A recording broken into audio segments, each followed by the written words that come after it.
Not like we're moving it inside of that. No, Okay. no. Okay, so if we go back to the different, what I have my analogy of the boxes, what we're doing, actually, no money is moving from one box to another. So we have three boxes that we're dealing with right now. One is the public safety low, one is the parks, the other one. Thank you, King Cap Fire. So those boxes each have cash in them. And what we're doing is within the boxes, there are those binders, inside of the binders are the envelopes. And we're putting some of the money in the box, moving it into those envelopes to say that you can in fact spend it. Once this ordinance passes, we send this document down to DLGF. They go ahead and look at it and say, good, or not in our case. They won't say bad, because we know what, I mean, it's gonna be fine. So after they give the approval, and then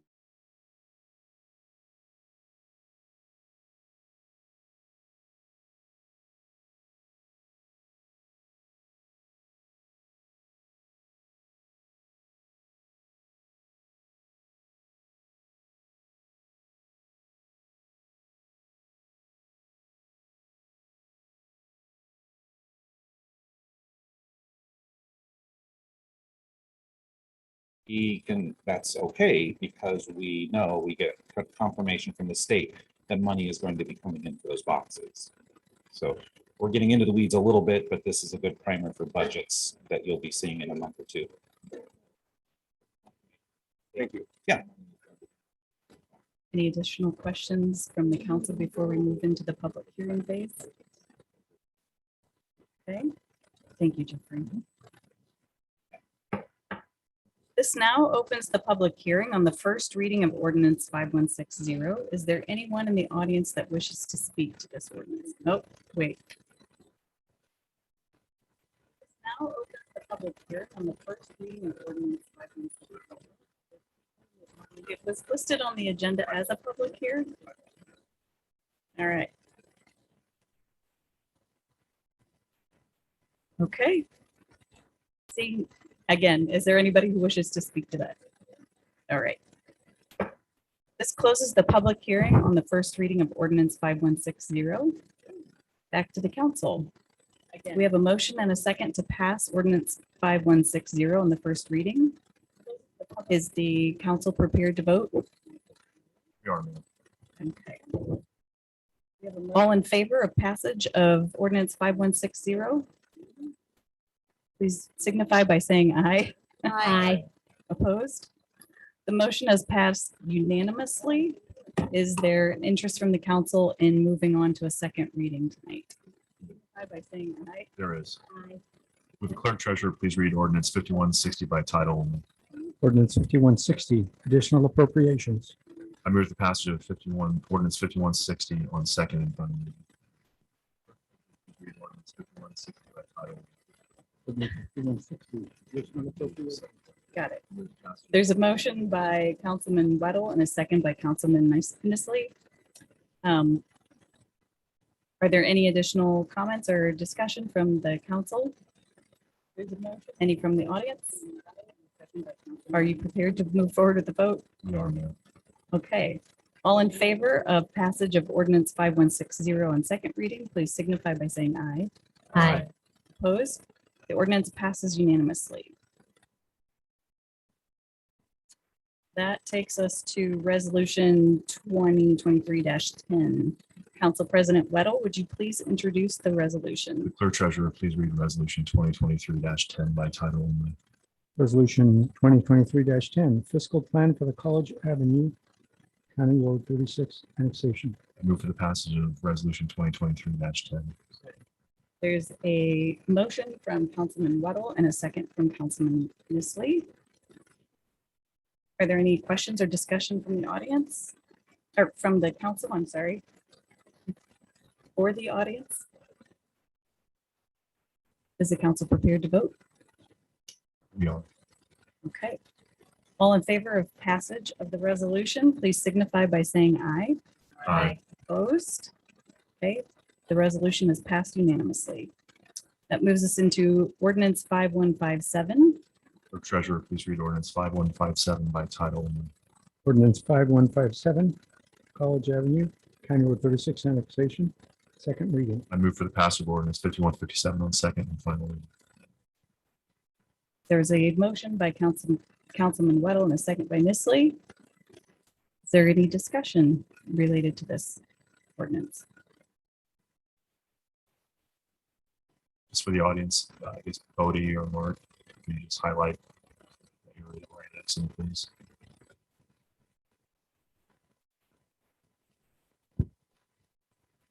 So this is part of the College Avenue industrial project on, well, east of the railroad tracks. A large portion of that development was already annexed. This involves a couple acres north of College Avenue or County Road 36. It's kind of a donut hole.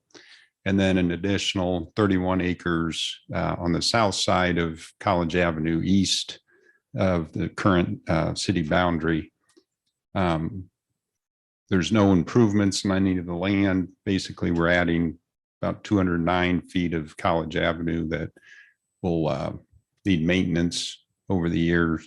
But this is, the second reading of the ordinance that was approved previously. Thank you. Back to the council. Is there any additional question or discussion? Or are you prepared to vote? I think be good to see if there's any public comment. Are there any additional comments from the public? Thank you. Is the council prepared to vote? We are, Mayor. Okay. All of those in favor, please signify by saying aye. Aye. Opposed? Motion passes unanimous. The ordinance passes unanimously. Resolution 2023. Would the Clerk Treasurer please read resolution 2023-12 by title only? Resolution 2023-12, Economic Development Agreement with Cherry Creek LLC. I move for the passage of resolution 2023-12. Second. We have a motion from Council President Weddle and a second from Councilwoman Icorn. Tonight, we have a presentation to help refresh all of our memories about the scope of this project, this exciting housing expansion project. So Tanya Detweiler is here tonight to help us all revisit the proposal that is before us. It's a large and exciting investment in the city's growth and future. So I'm pleased to have her here. And after she speaks, Becky Hutzel will be presenting the economic development agreement that's currently under consideration for the council this evening. So Tanya, welcome. Thank you, Mayor. Well, wait, I have a PowerPoint pulled up here.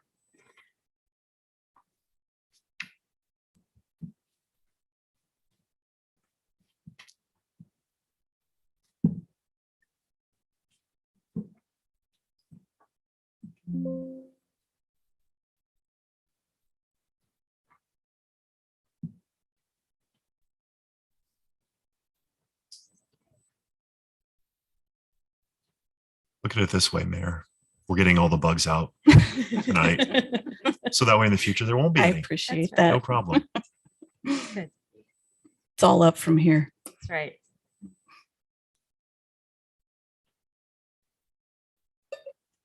It's budget season. There's going to be a technology request coming my way.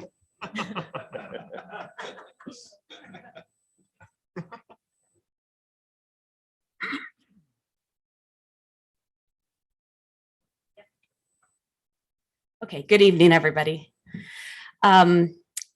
Excited to be here this evening to talk about Cherry Creek and where we've been. And the mayor asked that I just kind of do a summary of how we got here and kind of the process of where we've been.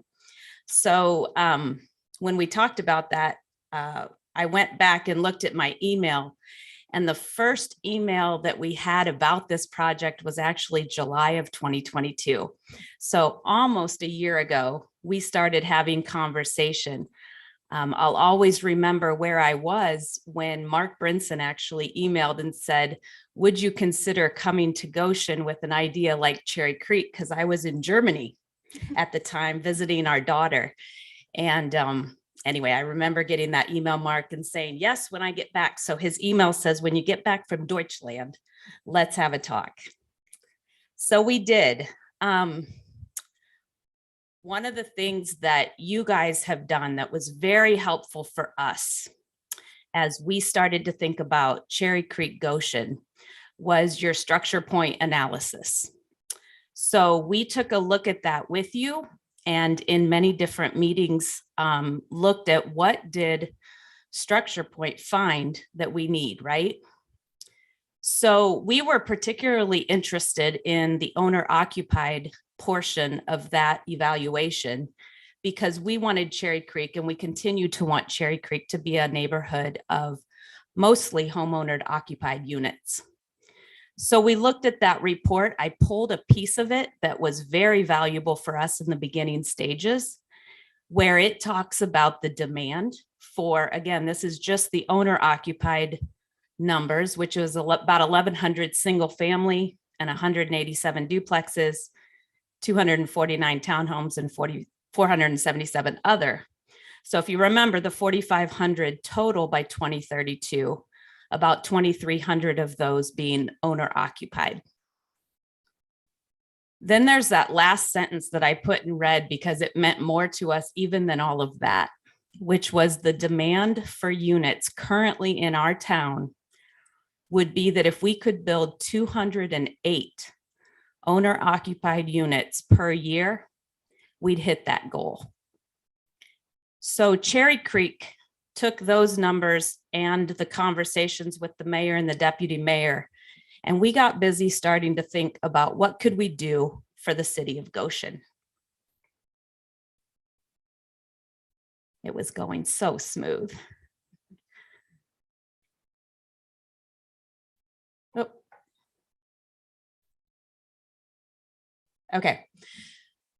So the other piece of this that we looked at in the structure point market analysis on page 20 is they actually broke down income levels so that we could make sure we had enough families in the city that could afford the type of houses that Cherry Creek was proposing. And if you look at that, the data is there. It's well over 2,000 homes right now needing something, and their income levels would allow them to fall within the range that the homes will be in Cherry Creek. We'll talk a little bit more about that in a minute.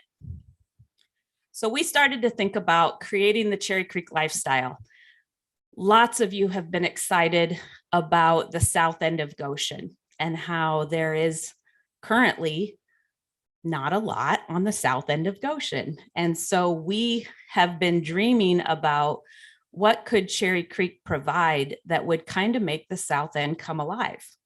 And so we've started to call that the Cherry Creek lifestyle.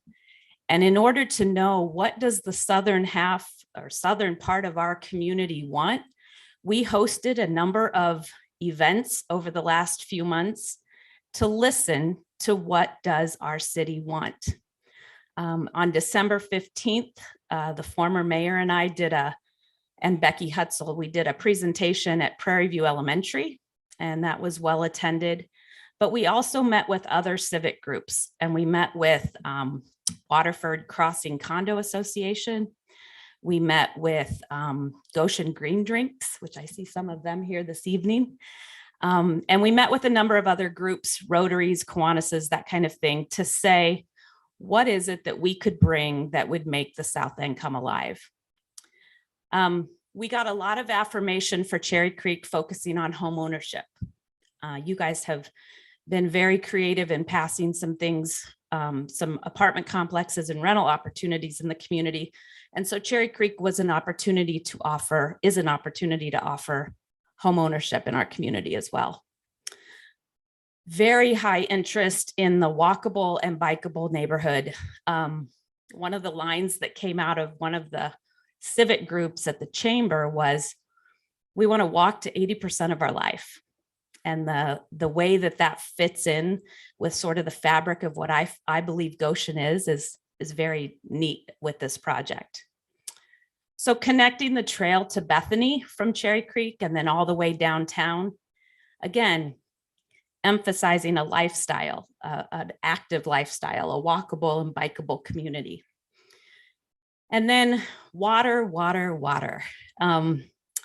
We all enjoy that, and placing the trail, when you see the design, we paid attention to that and tried to even create what we believe could be a Cherry Creek. Some water where the trail actually goes along that, and that a lot of the lots have water to look out onto, even dreaming about stocked fishing ponds for kids and some things like that. And then we heard a lot about green space. Back to the structure point analysis for a minute. The first plat that I saw after we started having conversations had about 1,600 plus homes in this same acreage. I came out pretty early and said, let's lower that a little bit. Let's go to 1,400, because we wanted to have space for green space. We wanted to have space for parks, an outdoor space to gather around a pavilion, pickleball, splash pad, leash-free dog parks. You wouldn't believe the number of people that call wanting a leash-free dog park in Goshen. So we're planning for something of that nature. The other thing that came out real early was the excitement around kids being able to walk to Prairie View Elementary and not really have to be on a road. We don't have very many of those communities that exist. And when you see the plat, you'll see how the architects and engineers have worked to create it, not only from the east, but from the west as well, so that kids can really walk to school. And then we've paid attention to things like landscaping, tree canopies. Those are important to us as well. Those of you who know me know that landscaping is very important to me. And so having this be well-designed and well planted so that we can continue to fall within the city's goals of that as well has been important along the way. We did have one resident at the Prairie View meeting say, is it going to be noisy? And I said, well, I'll try and sell houses to only quiet people. But in the event that I can't, I'm pretty sure even then a residential neighborhood will be quieter than if it were manufacturing.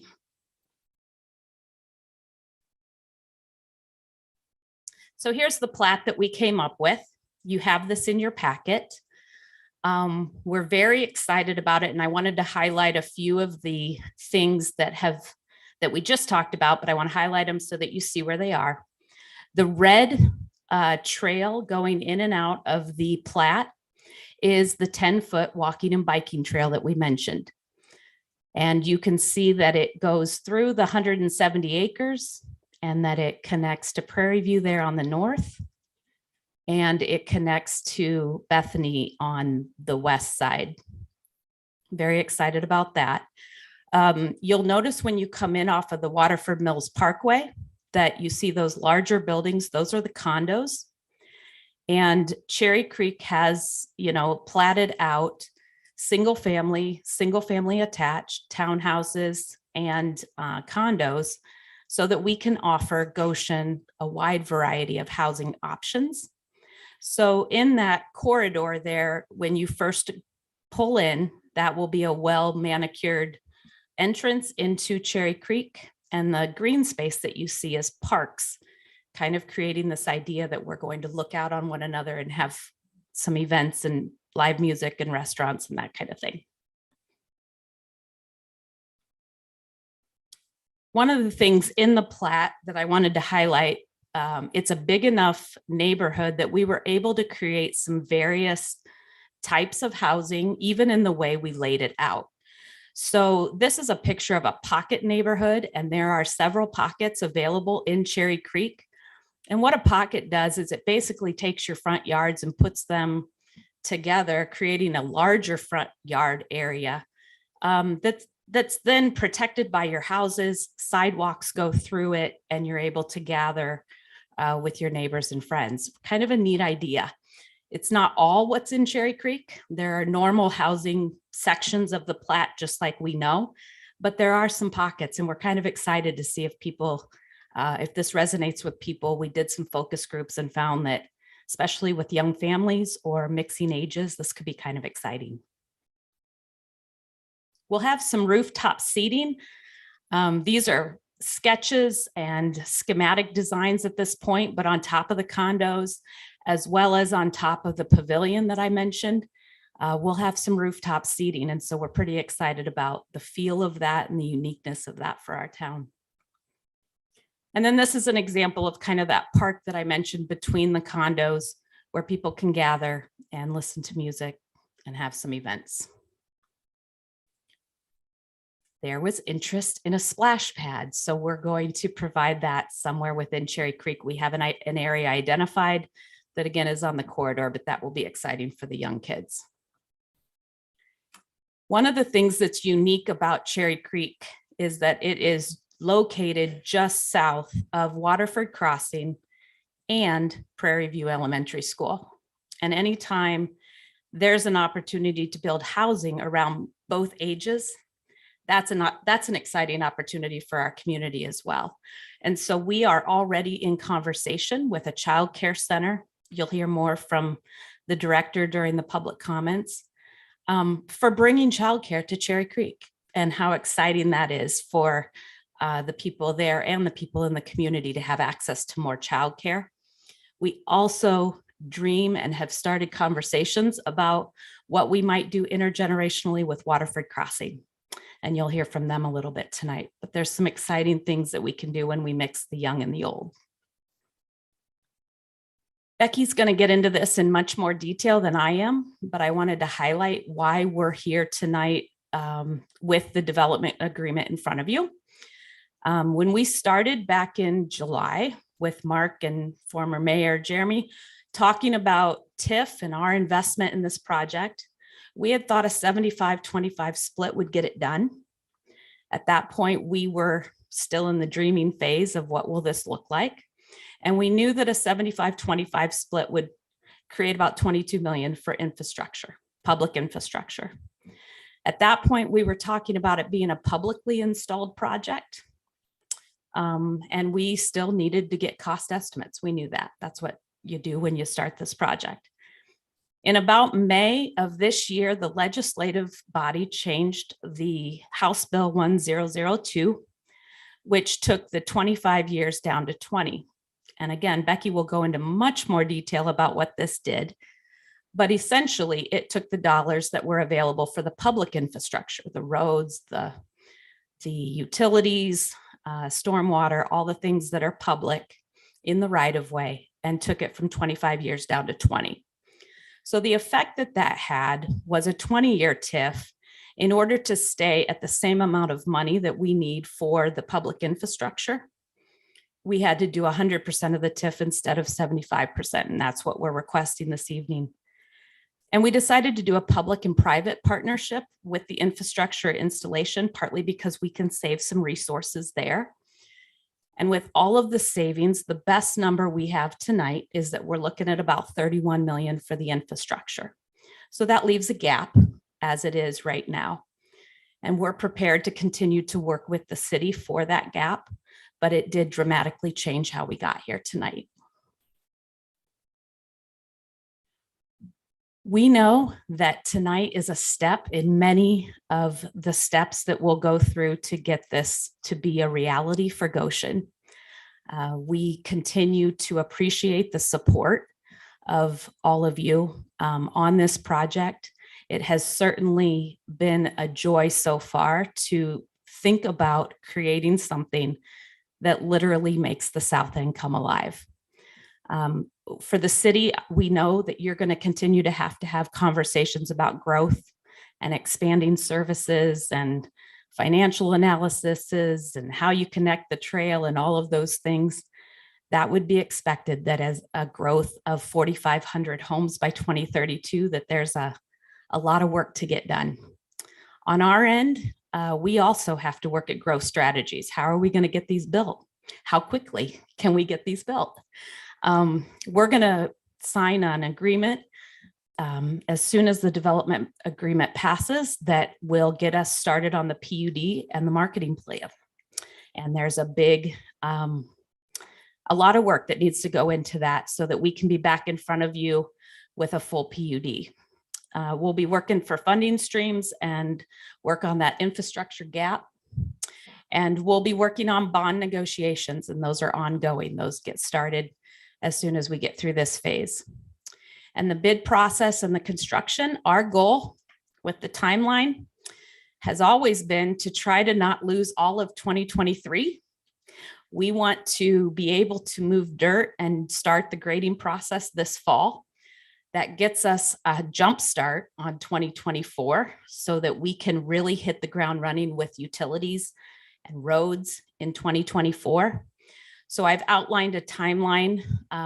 We're ready to start the rezoning process and the PUD tomorrow.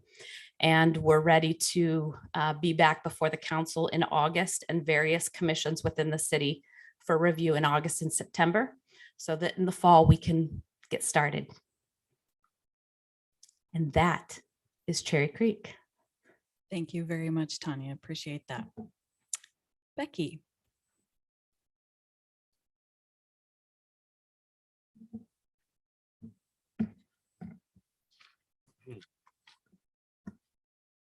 Did it help you guys if the lights were dim on this side?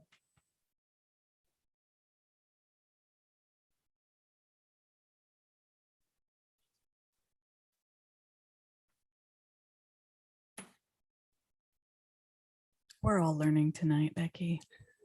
Yeah, label things.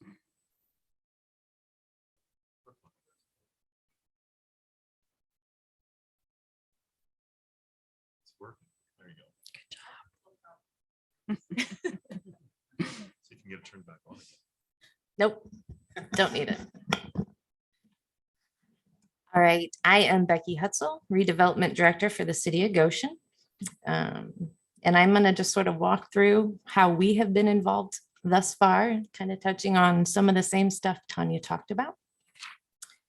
The area we're talking about, this Waterford Commons land, has been prime for development for several years. Originally, it was looked at for residential. Several years later, it would transition to industrial.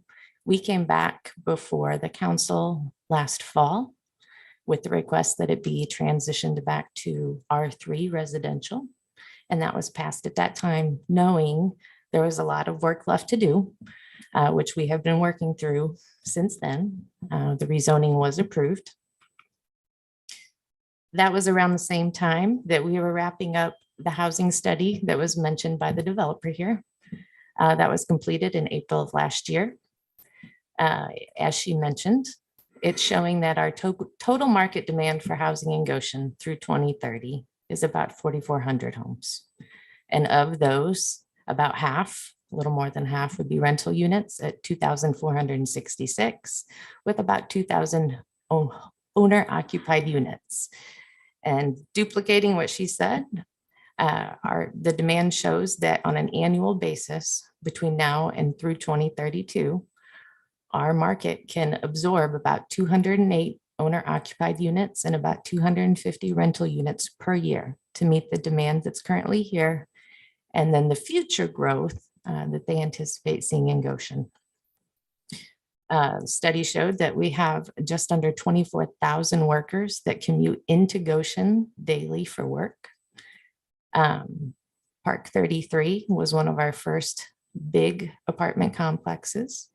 And what we heard was about 80% of the people that moved into that were people that worked here, but could not find a place to live here. And so it is assumed that some of those commuters will relocate into Goshen and contribute to that demand. And the other thing from the housing report, and also what Tanya mentioned, is we need all types of housing. And so it's small homes, large homes, rental units of all various price points. There's a lot to account for. This is the conceptual plan that Structure Point had put together. So as we worked with them, we were actually working with them and Hugenbooms. And then Tanya actually came in towards the end, and we said, what could fit here? With knowing what we need the demand that we have here in Goshen. How do we get there? We knew we had to look at a bit more density than what we're used to. We knew that it couldn't be all one type. We knew we didn't need all apartments. And so we started the process with them that got us to the point that we first came to all of you last fall. And so from last fall till now, this is the most current plan, and it's very much in line with what you saw last fall. And it's also what was just shown by the developer. We did establish our first housing TIF for this area in January of this year. So that was completed and it went through the council process. We are looking at doing this in 2 phases. So what you'll see in the color on the screen is what will be phase 1. That's about 84 acres. And then phase 2 includes about 90 acres and is off to the east end with also a small pocket on the southwest end. The goal for phase 1 and what we're primarily talking about for infrastructure is to build it out within 10 years. And those are the costs that we're looking at for now. Goal would be to begin on phase 2 by 2028 and finish building that out within the 20-year term. As she mentioned, we have been working hard to figure out what our public infrastructure estimates are. The plans are not fully designed yet, but we have been working closely with Avonmarsh to make sure that we understood the numbers and got them to a realistic point. In looking at just the stormwater, storm sewer, the earthwork, the roads, public parking, trailways, pathways, sidewalks, utilities being gas and electric, and then the screening that's required around that perimeter, adding in a 10% contingency, we are right around $31 million. That does not include the fees that the developer has paid to her designers. That also does not include her land acquisition costs to date. So as we typically do, we then work with Baker Tilly and we say, all right, this is what they want to build out. This is the timing that they expect to take. Help us figure out what kind of revenue this will generate, how they'll be assessed. And so they did that for us. And then we said, knowing that we're looking at a 20-year now, factoring in that interest rate for the carrying cost, we had them break out 75% reimbursement, 90% reimbursement, and 100% reimbursement. And as you can see, it ranges from 18 million to just over 24. These scenarios are based upon the assumption that the phase 1 will be fully built out within 10 years. And I will note that these numbers grow more slowly than they would on a typical TIF because we're looking at residential homes, which are still assessed at the 1% tax cap. Rentals would be at the 2, commercial space would be at the 3, but typically in the past, we've been looking at least commercial rentals. And so as we're talking about all of these single family units, it changes how they're assessed and it makes the capacity of our bonding much smaller because it grows more slowly. In May of this year, as was noted, there were some significant changes to residential TIFs. Previously, we had to prove to the state that we had grown less than 1% in our housing over the last 3 years. They took away that requirement. They changed it. So where we originally established the TIF at 25 years, it is now cut back to 20. And that does apply to us as we had not yet incurred any debt on our TIF. So what we had originally intended as 25 is now 20. And then school corporations no longer are required to support residential TIFs, which we did not anticipate, but we did get their approval as we went through the process. So all in all, we have been working with the developer to figure out a way to make the numbers work so that we can get this project going, knowing that there's a lot that it adds to Goshen. So number 1, only public infrastructure will be funded by the bond. So on the last 2 previous projects that we have approved for apartments, We allowed private infrastructure to be included. In this scenario, that will not happen. We are stating that RDC, which is the Redevelopment Commission, will pledge 100% of the TIF generated from this project to repay the bond. This did pass through the Redevelopment Commission last week. If the bond is able to be repaid early due to an accelerated project schedule, so if she's able to build it out quicker than planned, city would agree, meaning commission, to continue repaying the public infrastructure costs that are incurred by the developer beyond the bond until either the public infrastructure costs are fully repaid or the TIF expires. So as we noted, there is a gap. If in the event that it builds out sooner, this would just be agreeing that for demonstrated infrastructure costs, we would continue to repay that. That would be much like a TIF reimbursement agreement that we've done several times in the past.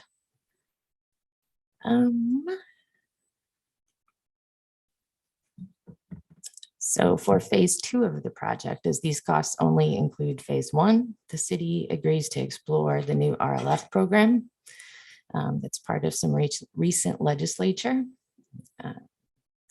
They are intending, from what I can understand so far, that this funding will be available to communities with priority to communities under 50,000 to help fund these types of residential projects, the infrastructure components to that.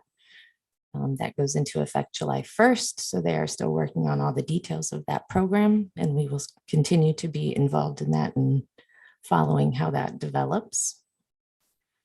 The commission is agreeing to commit an additional 1.5 million towards the infrastructure within the TIF, as specifically for 3 projects. So looking at the trailway within the development on the Cherry Creek land. And then the traffic study also identified improvements needed at the entryway at Waterford Mills Parkway and Regent Street. So the developer is committing to doing these, but this is stating that the commission will contribute 1.5 towards the completion of these tasks. First would be towards the trailway, and then if additional funding is available, it'd be contributed to the other 2. The entrance improvements will happen regardless. The city, due to the size of this, we will contract for construction inspection services, much like we did on East College, because our engineering staff, this is an awful lot for them to be inspecting on a daily basis. Cherry Creek is agreeing to maintain all the retention and detention ponds, including those on the city-owned property. And city will draft the stormwater maintenance agreement, which will be completed prior to the start of construction. Cherry Creek will handle all snow and debris removal for the trailway within and adjacent to the development. Right now, our Parks Department is taking care of the trail that's out there now.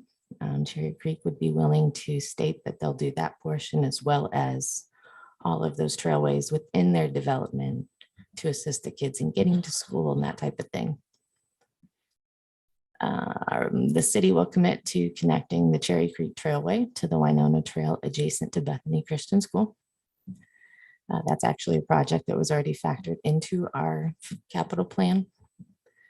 The commission also commits to proceeding with the planned improvements for County Road 40 and Deerdorf Road, including at the main intersections, which will have a significant impact on this area. And then the last term, which is probably the oddest term of the whole project, when we had acquired the property for the existing greenway, it's a very interesting jagged line. As we've been working with the developer, what you see on red on the map is actually city-owned land, but the request would be to straighten up those lines. There's approximately 7 acres of land that she would be desiring from the city. There would be about 1 acre of land that she would be willing to contribute back to clean things up. If we move forward with the development agreement, then we will be talking with Parks Board about the ability to transfer that land to the Redevelopment Commission and go through our traditional RFP process. If the developer is able to successfully acquire that land, this would proceed. If not, it'll have to be modified accordingly. So that's a piece that we can't commit to other than to say that we will pursue the standard process at this point. It is existing greenway. It would require the trail to be shifted north so that it's north of a pond if that happens, but we will continue working through that with the developer. So we all acknowledge that the request for 100% TIF is not normal. You know, in a perfect world, had we had the 25 years, it was much easier to use the 75%, 25% split. So when the rules changed and we started looking at things, we started to consider and work with Baker Tilly to see what other types of impacts this project has for the city as a whole. So the first analysis we requested from them was to look at the income tax impact. So right now, our market study said there's 24,000 people that live elsewhere. So they come to Goshen, they work here, they make their money here, but they take it home elsewhere. And those other communities are who benefit from that. So the idea of bringing the income from 1,400 new homes to Goshen has an immediate impact. This has nothing to do with TIF on our general fund and what we receive in our allocations. So they're saying that this would have an immediate benefit of 135,000 annually just into our pot from the income tax funds. We also know that this was not our original plan with the schools. You know, we had been talking as we went through the resolution process with them at the end of the year about different projects and how we would make that work. We have talked with them at length since the legislation changed, you know, and talked with them about where we are in this situation. The reality is that new students are what is most desired by Goshen Community Schools. They have the capacity to grow. They would like to grow. And so the opportunity to grow is what's most important to them. So per all of the general census stuff, you know, it's averaged 2.7 people per household. If you take out the parents, that leaves 0.7 kids per house. That comes up to about $6.5 million a year for Goshen schools. You know, if we were to have that scenario, that'd be some houses have none, some have two. And that is a great revenue source for them. This also does not factor in the referendum. I believe there's 2 current referendums. Each of these houses would also pay towards that. We looked at what this would do for our utility department. Water operating, sewer operating, minus the operating and maintenance. You know, as soon as this project gets off the ground, it becomes a revenue stream for our utilities to be able to continue making other improvements in the area, in town as needed. Within 10 years, it's approximately $850,000 a year that this would generate to help maintain the city's infrastructure, which is outstanding. And then the last one, which is the most complicated of them all, we asked them to look at what kind of impact this project would have on the circuit breaker at the time that it expires in 20 years. So for example, this year, the pay 2023 circuit breaker for Goshen is 3.5 million. So that is how much we lose because we've hit our tax caps and don't capture the rest. Once this TIF expires with these new residential homes, that 3.5 million will be reduced by approximately 1.022 million, which means that's money that actually is generated for us. And it'll overall decrease our tax rate by 0.1575. So right now, I believe we're at about 3.59. So each decrease is great and has an immediate impact on the community. We've heard a lot of concerns, primarily in the last week, regarding the pledge of 100% TIF. So there's been a lot of concern with the public safety component to this. You know, for each new house, so many new houses, it requires new police, new fire. So that I will say that we are actually, the redevelopment commission is the one that is going to be bonding for and building the new fire station on the south end of town. That's something we've already committed to. Working with the police department, I think that we have the means, although the rules have recently changed, that would allow us to pay operating expenses for public safety. It seems to be something that I think that there are trade-offs to that. There are things that we could fund that would allow them to open up their budgets. In the past, we have historically assisted with the fire training facility, the police training facility. We're building the new fire station, building the new parks maintenance building. We participated when we moved the street department and central garage. I think that we have been great at a lot of bricks and mortar improvements because operating was never permitted before. But I think that there are definitely ways we can work with them to make sure that they are allowed to grow as needed. Ongoing roadway maintenance, and then just simple citizen services, brush, leaf pickup, plowing for the road maintenance primarily. The commission always works with Dustin, who in turn works with the street department to identify what roads are in the worst condition, and where he can use his money for paving, we typically go in and reconstruct them. I think that's always been a great partnership. I think that that will continue without question. If there's equipment that's needed for street department or things of that nature, I think that there are also ways we can assist with that. Similar to what we've done with parks in the past. The trailway connections will need TIF funding, absolutely. We already have it built into our capital plan, and we're ready to commit to moving forward with that. The traffic study noted offsite upgrades and traffic alterations that are needed.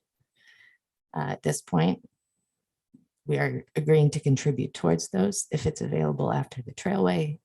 In the event that we don't have that funding, those are the responsibility of the developer. And then also the commitments to Goshen schools for support. I think providing the students is a great support for the school system. But beyond that, we are also planning to make improvements on Deerdorf, looking at improvements at Regent Street, which is a significant traffic concern for Prairie View. All of the traffic improvements in that area will benefit the school directly from this TIF. The trailway connections to this goal will be a benefit. And I think that we have always had a good partnership with all of our city departments, also with the schools. And I hope, and Council President Weddle, you can second that, but we've always worked with the other entities to make sure we're good partners with our TIF funds that are available. So I think that's it. Thank you very much, Becky, for your very thorough bit of research and the presentation, and also to Tanya for the inspirational vision that you've presented to us tonight. Council, what questions do you have for our presenters? That's a lot of information.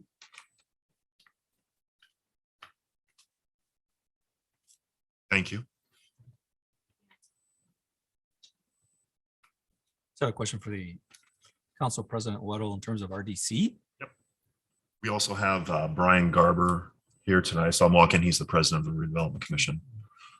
Just in terms of the movement, like from the beginning of the project to the point of we're all in 100%.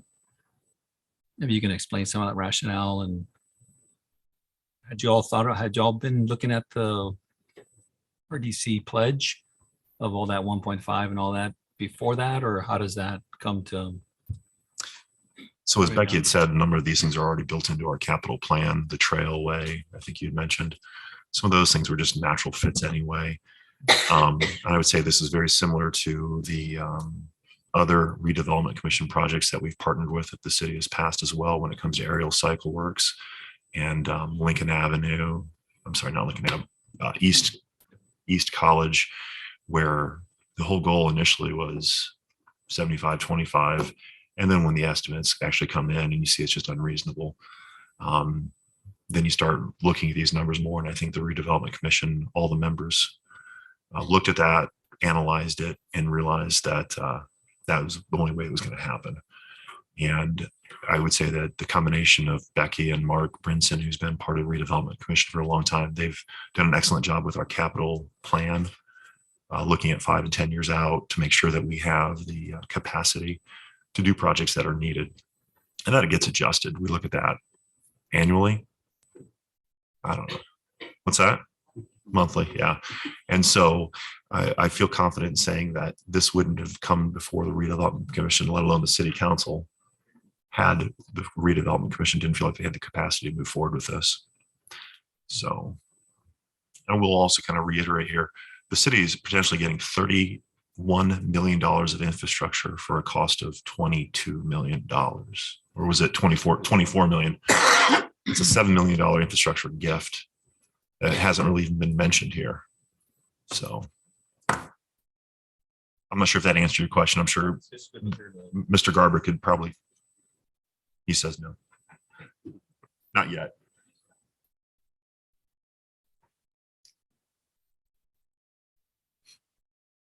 I'd be interested in hearing from the public. And I will have other questions then. When we Did- have that. That's fine. I think that's Okay. I do have I a believe- couple letters that were provided to me, which each council member got. I don't care if I read these now or later. Since we're going to the public, I guess if They it's might as well okay, know they exist. I'll go ahead and do it right now if that's okay. That would be just fine. Okay. Thank you. We'll So the start taking comments from the audience, So- starting with you. Each council member has this, as well as the clerk treasurer Aguirre. The first letter was sent to me this morning from State Representative Doug Miller, State Representative Joanna King, State Senator Blake Dorio, and State Senator Linda Rogers. They all represent our area. And it says, to Mayor Lichty and members of the Goshen City Council, we are writing jointly to support the Cherry Creek housing project that is before you, which Tanya Detweiler and her group have thoughtfully planned for your community. It has been offered that communities that are not planning for growth are potentially positioning themselves to fade into the sunset. Indiana continues to have an undisputed need for housing. This year, the General Assembly made housing a priority with a number of pieces of legislation, the kingpin being House Bill 1005, supporting housing infrastructure, allowing for low interest loans through the Indiana Finance Authority, TIF, tax incremental financing being the key component to repay the loan. The General Assembly recognized that TIF continues to be a very valuable tool to grow communities while allowing communities large and small to work cohesively with developers to providing a much needed option for increased housing supply. Long term, we support the plan in front of you since it incorporates a mix of single, multifamily, and retail. It is comprehensive and viable, and we believe it will grow the tax base, provide additional revenue to local businesses, and work to fulfill a housing demand that is currently not being filled. We are happy to discuss this with any of you and appreciate your support for the project, especially with the support of TIF financing. And I will comment, we do have both State Representative Doug Miller and Joanna King here with us this evening, so they might add a few comments. The second email letter that I received comes from Andy Nesbitt. He's the president of New Way Construction. Dear Goshen City Council, I'm concerned about the rumor that the former mayor has recommended that Cherry Creek housing development be voted down by your board. In my opinion, as a business owner, developer, Goshen Chamber board member, landowner, and someone who loves Goshen, if this development gets killed by the council or the Board of Works, I see Goshen's position in this region as a place to develop to be greatly hindered. If this does not pass, I think this sends a clear message to developers that Goshen is not interested in your investment. As in the past couple of months, there have been several development deals canceled due to the city of Goshen's inability to help developers with incentives and infrastructure development. Other communities within a 60-mile radius are making decisions and installing infrastructure to attract developments like Cherry Creek.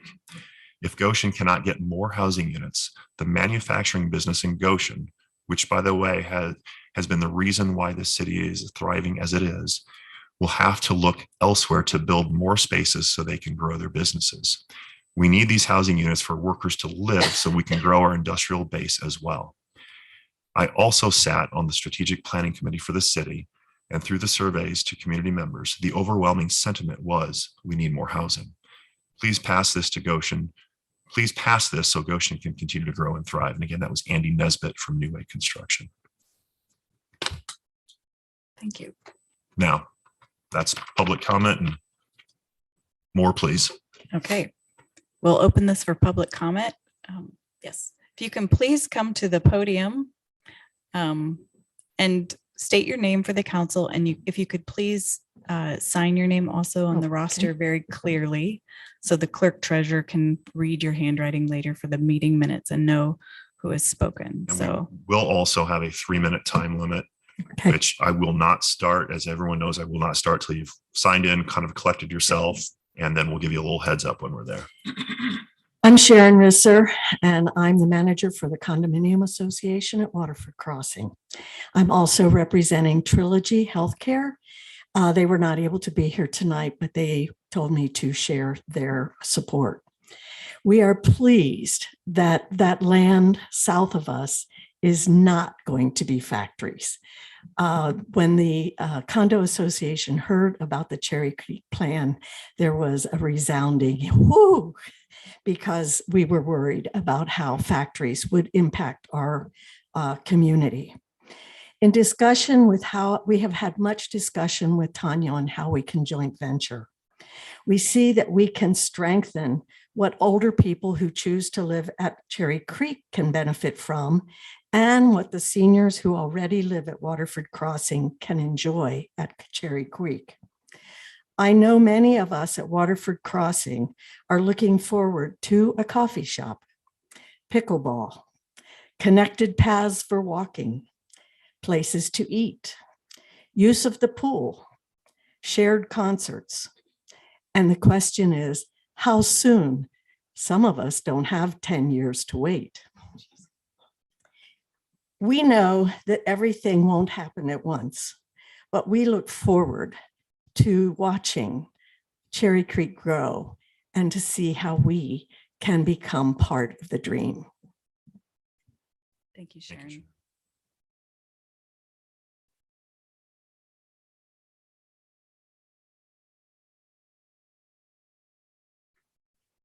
Welcome, Merle.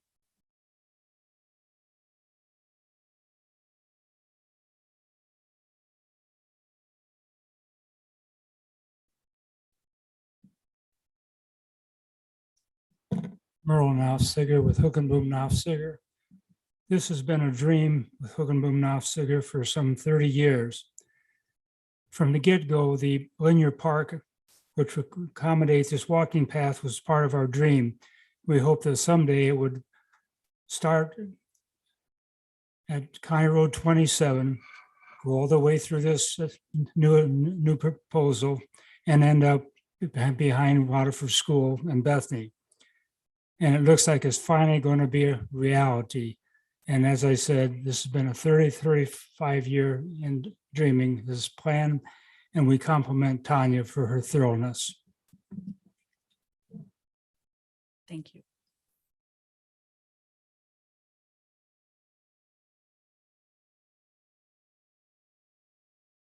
All right, I'm the other half of that faction, Greg Hugenboom. And I too am here in support of Tanya's project. Our company has been in the building and development business in Goshen for more than 50 years. We've created numerous subdivisions and hundreds of home sites in the Goshen area. It seems like there has always been an inventory of building lots available up until the last few years. Our company has land available to develop, but at recent development costs, turning it into residential building sites doesn't make financial sense, as you've seen from the figures that we saw tonight. The recent ability to establish a residential tax increment finance district in Indiana could have a positive impact on a developer's desire to embark on a housing project. Still, with the tax rate for owner occupied residential being capped at 1% of assessed value, and the inflow of TIF monies not being received till years after completion, it can be a risky and marginal venture. In my opinion, a residential project would have to receive 100% of TIF funds collected to be a viable project. The Redevelopment Commission has studied this project and recommended 100% reimbursement. They deal with potential projects often, and through their research and knowledge, make a recommendation. We all know we need more housing in Goshen. I think Cherry Creek is a solid project and our best chance to add to our housing stock. I would ask that you support them receiving TIF monies at 100%. Thank you, Greg.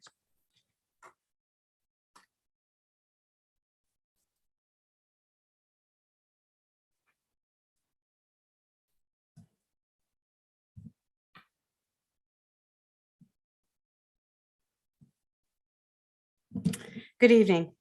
Thank you for allowing me to speak for just a few minutes. My name is Joanna King and I am state rep for Goshen. I just want you to know that this process has been a long process. We work very hard at making sure that government works efficiently for the people of Indiana.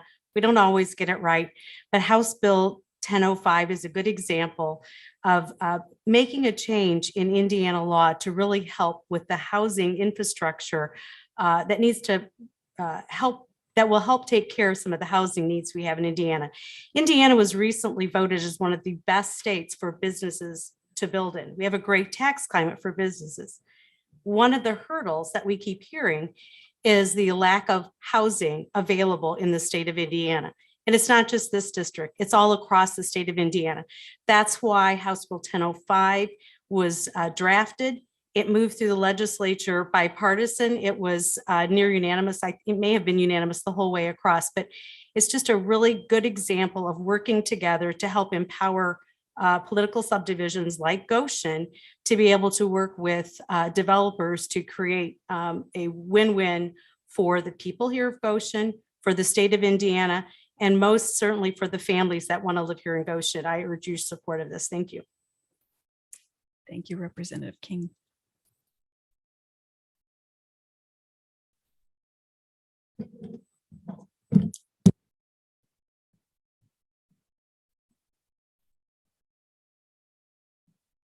Hello, I'm Alan Metcalf. I'm the Associate Superintendent for Goshen Community Schools, here to talk tonight about the proposed passage of the residential TIF. From the school system, about 5 months ago, we had a demographic study here, a joint demographic study showing that Goshen, as a whole, the birth rate was declining. Also, when we look at Goshen schools and our declining enrollment that has been declining since COVID, two things really came out in that study was the birth rate and housing. We can't do a lot about the birth rate, but we can help with the housing. As Becky said, even at 0.7 students, or Tanya said, 0.7 students, that still ends up to being almost 1,000 students. But we are currently down about 400 from where we were 3 years ago. And we are anticipating further declines in our enrollment until, I believe the demographer said, till about 2026 before we start seeing an increase. This can help mitigate that for our schools. And again, student funding for the schools is tied to student number enrollment. So that is where we feel this is a benefit to both the city and the school. Thank you. While he's sitting there, I will also add that the Redevelopment Commission meeting last week, Dr. Steve Hope, the superintendent, did get up and speak in favor of this project as well as it was presented. Thank you. Welcome, Nick. Mayor, how are you? Good evening, Council. Mayor Lichty. On behalf of the Board of Directors of the Goshen Chamber of Commerce, I'm here tonight to offer the Chamber's full support in the passage of the Cherry Creek development. For years, we as a community have talked, strategized, held meetings, put together studies, and planned for more housing, and it's here. Our workforce and those businesses that have chosen Goshen as their headquarters and home need more options for housing. It was stated earlier, over 20,000 people commute into Goshen each day, and capturing a percentage of those so that they can call Goshen their home, not only for their business, but for their lives as well. Want to thank Cherry Creek Development and applaud them for their risk and their willingness to believe in Goshen. And we look forward to this development to take life. We also know that commercial space in Goshen can be a premium at times, sometimes occupied up to 94%. So the addition of more commercial space in that part of town is welcomed. We all know that housing changed in 2008, 2009 recession, and we fell a decade behind in our housing inventory. The Goshen Chamber of Commerce urges the passing of the Cherry Creek development tonight so that we don't fall even further behind in our future needs. Thank you, Nick.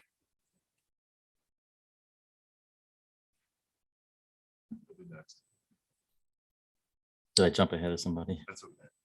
Evan Bontrager. The demand for this housing is real, and the solution is beautiful. Really supported. I've been loving it for a whole year. I'm one of those employers that are bringing people into Goshen. I would love to hire people that actually live here or encourage my employees to move here. But there is the 100% TIF. And I don't think that's a small matter. It is a 20-year commitment that we are committing additional cost to the city, to the public. That's the problem with TIFs. And if 100% you do not cover those additional costs, you cover it up. And yes, I understand that other groups like the RDC or other parts of the city say they have funds for that. But for 20 years, that's funds that we would have for something else. I'm not saying vote against it, but I don't think you should just gloss over that 100%. It is a significant commitment for 20 years. It's not something that just will disappear. I wish there was something between 75% and 100%. I know we're late in the game at this point, and we need to keep this thing going because it is the right solution. But wow, hearing that 100% tonight, I don't think enough of you guys are as scared as I am. That is a long commitment for a lot of costs. Just don't take it lightly. Keep looking for other funds. I wish the state would bring actual money versus just low interest loans. Low interest loans are still our money. So the 100% is a problem. That's all I'm saying. Thank you. Thank you, Evan. 7.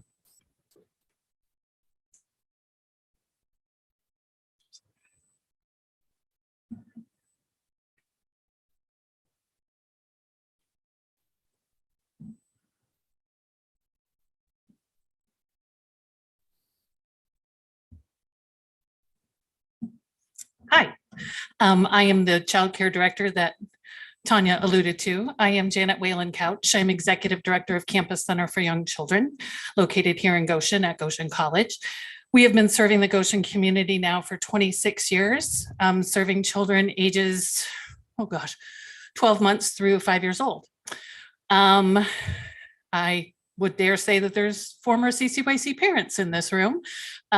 We have served a lot of kids over the years. And one thing that has become brutally clear is that there is not enough childcare in Goshen, plain and simple. There are approximately 400 licensed childcare slots between 3 programs in Goshen.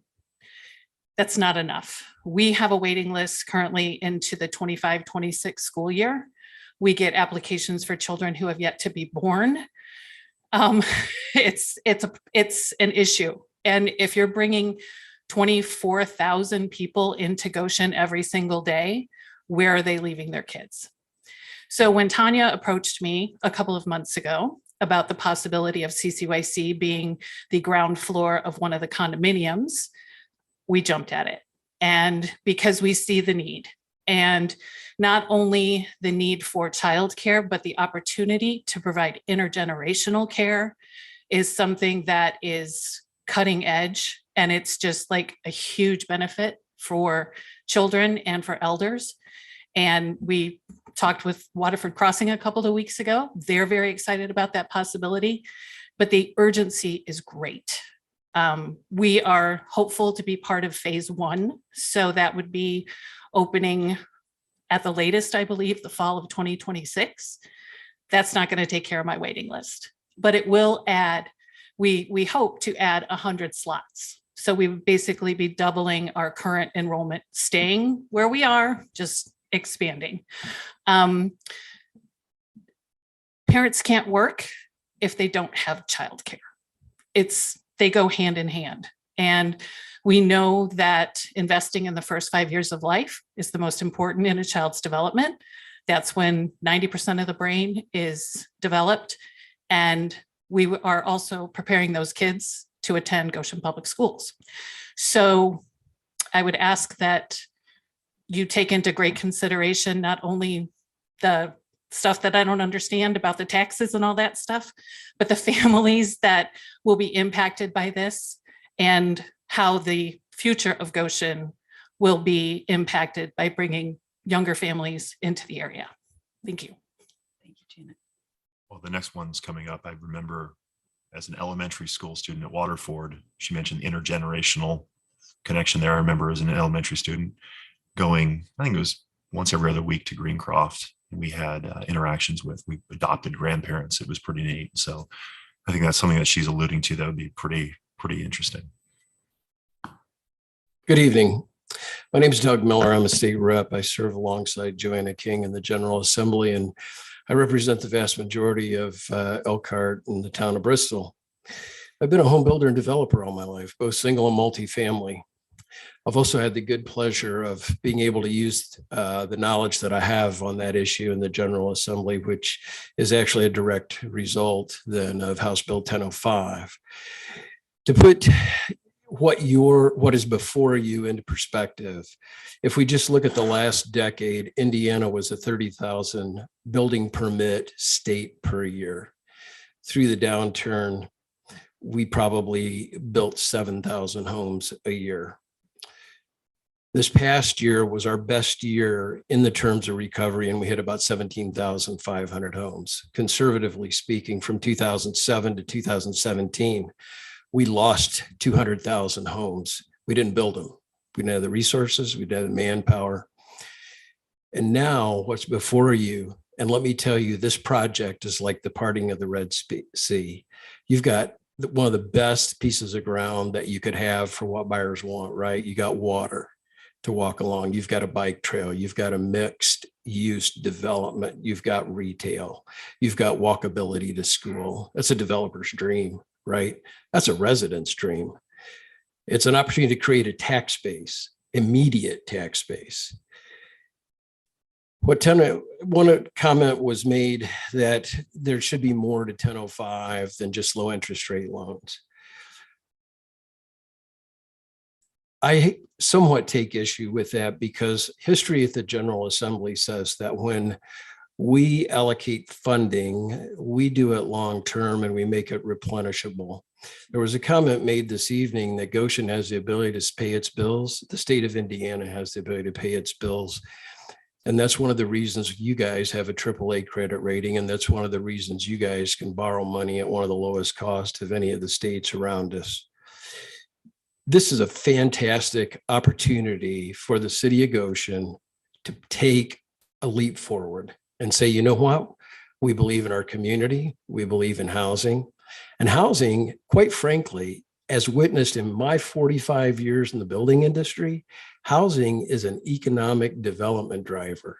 When you have a net influx of individuals coming into our community and wanting to live there, during the process of 1005, I had the Indiana Economic Development Commission come to me and say, whatever you do when you structure 1005, make sure that you give our small communities the ability to build housing, because they don't have that option now. Across the state in communities like Goshen, jobs are coming, and the people that are bringing those jobs are bringing letters to the IEDC and saying, we're not coming unless you guarantee us homes for our employees. And that's exactly what you're doing. You can't make light of that. Yes, it's a big commitment. Yes, TIF is a way to finance it. And yes, it takes time, but good things take time. It took us over 3 decades to get it into the housing crisis that we got in, that we're in today, and we're in a crisis. You guys have the opportunity to take, yeah. All right, thanks. Thank you. Thank you, Representative. Commissioner Wyrick, welcome.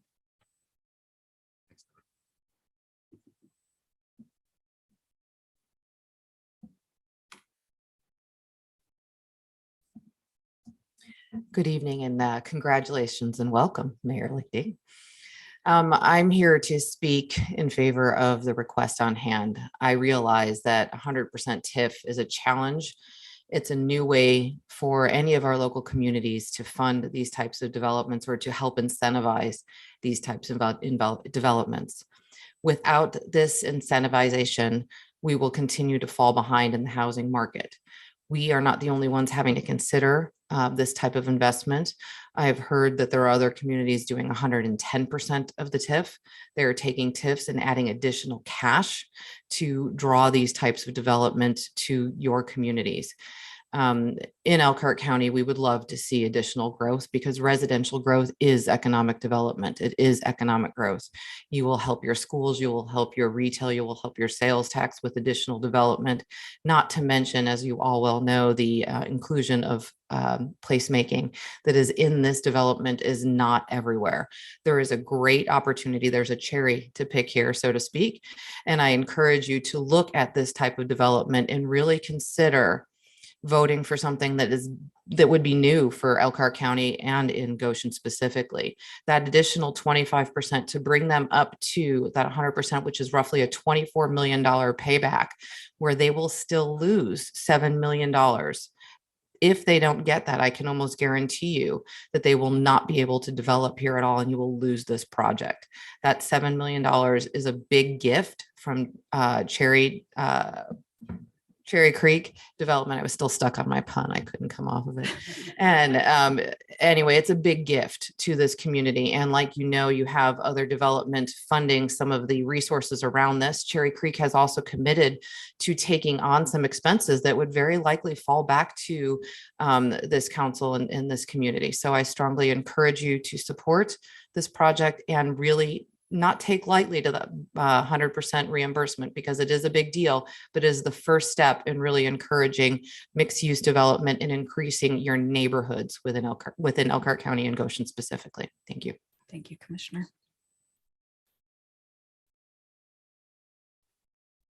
Welcome, James.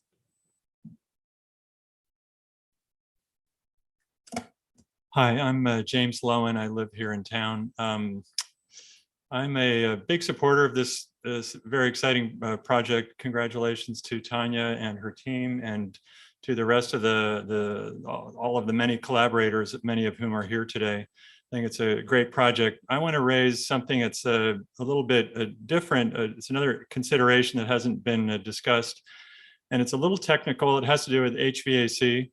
How are we heating these units? I've seen in there's in the drawings, there's gas lines, and in previous conversations, there's a reference to furnaces that are heating these units.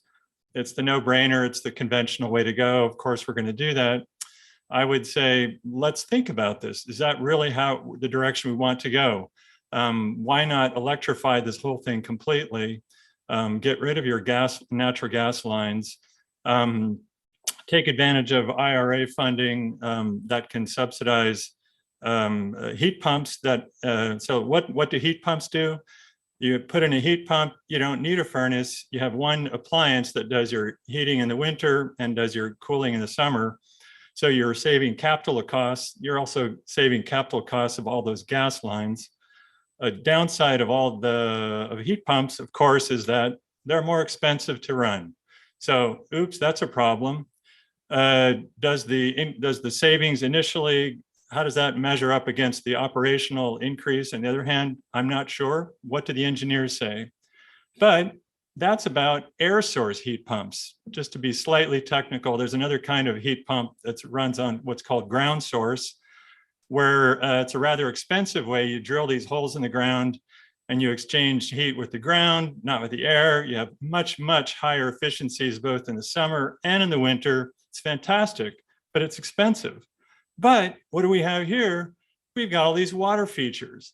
There's water all over the place. Can't we utilize these water features, these wet retention ponds, to exchange heat with the water there? You avoid the cost of all this digging, and you can get I don't know, some or all of the benefits of the ground source heat pump, the operational benefits of the ground source heat pumps, and avoid the extra costs of all that drilling. How does it pencil out? I have no idea. Are the engineers looking into this? To me, it's kind of a no-brainer, guys. This is something for a basic engineer to at least investigate, and I invite the developer and those reviewing the project to at least have a look at it. Thanks. Thank you.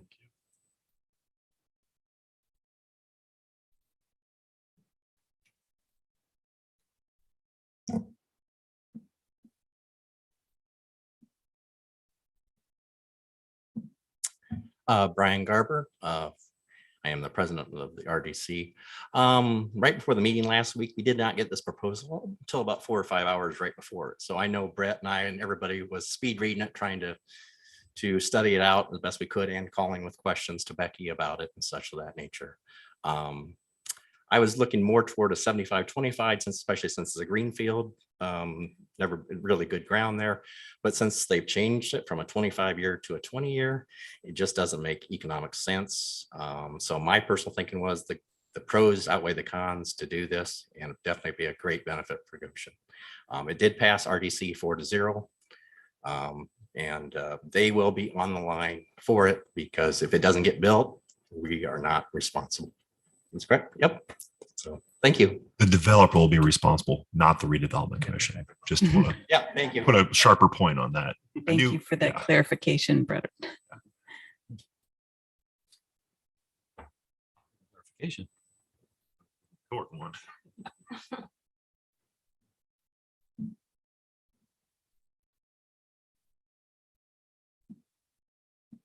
My name is Brad Weddle. I live in Goshen. I am a Goshen School Board member, and I am the Goshen School Board liaison to the Redevelopment Commission. During that meeting last week, the question was posed to me, are we still in support of this? And my answer was, yes, we are. The state changed the law on us where it went from a 25 to a 20-year. When it was still a 25-year TIF potential, school board had a say in the development. We voted on it when we were trying to move this through to encourage the development of this. The law changed, but we are still in favor of this completely and at the 100%. I know the former mayor, Mayor Stutzman, had said he gave us his word that he would work with us to get some residuals from this. And I appreciated that sentiment, but when the law changed, everything else needed to be reevaluated. I think it is important that this moves forward. Goshen Community Schools welcomes new families coming in. We welcome new children to our schools. This benefits our school system. This benefits our community. So I encourage you to strongly consider the 100% TIF. I think it benefits us all in the long term. Thank you, Brad. Yeah, I was going to say. Any additional comments from the audience or staff? Okay, we'll come back to the council. Any additional conversation or discussion from council members? I guess I appreciate hearing from everyone. I just want to point out to Evan, I had the word risk on mine. So for the city too, it's not just a risk, it's a risk if we put something forward that we can't, that's big and beautiful, but that maybe we can't maintain, or that we start slipping elsewhere because we don't have enough. And I'm a little troubled by, this, I'm sitting here looking at our former mayor's words saying, I believe it will create a gap for the city in future years. And I'm struggling to figure out how the city will pay for all the future needs when 100% of TIF is pledged. So I'm a little concerned about that internal tension we seem to be having, excuse me, within the city, because you have staff here for it, but also obviously this was the former mayor who theoretically understood the operations challenges. So that's sitting with me, but I think I can say safely that everybody here in this room thinks this is an exciting thing. I don't think anybody feels against it. I would love to see this go forward. I will, again, regarding risk and kind of walking forward with our eyes open. Public schools have mentioned a few times, and students, of course, with voucher expansions at the state level, that's not guaranteed that students that are public schools are going to benefit from additional students. Just those are some things to remember. The other thing is what James Lowen said. I appreciated. I have here sustainable construction.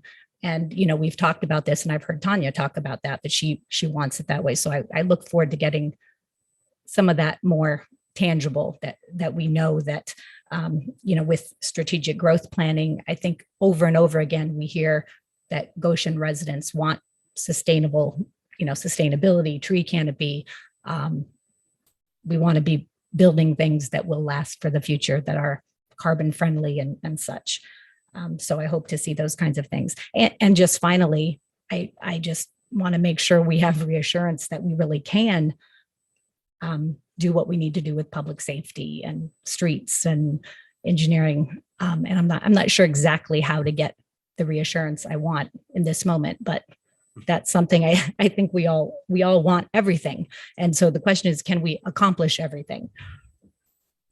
One comment I'll make, if you kind of address public safety, and I think that's hugely important. I had the privilege of meeting with Chief Miller on Friday to discuss some of those concerns. And one thing that I think we all need to also remember, redevelopment commission has never been used to pay for public safety or salaries, in essence, to hire more officers. That was something that just recently the legislation of the state has now allowed. Now, my personal opinion, that's risky because it's not an ongoing revenue stream. It has an end. And so to be hiring, I don't care if it's firemen or women, police officers, if you hire somebody and then all of a sudden that revenue stream ends, you're going to lay that person off, which none of us want to do.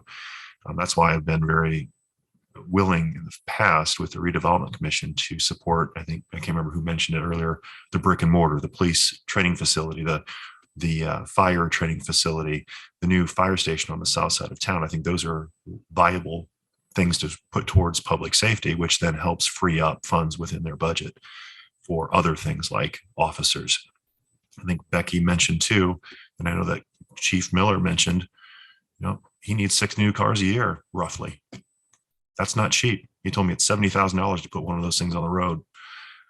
That's real money when you're talking about 6 a year. And if there's any way the redevelopment commission is able to help with that, it may not be brick and mortar, but it's not a salary. Mm-hmm. And so I really think that's something to consider.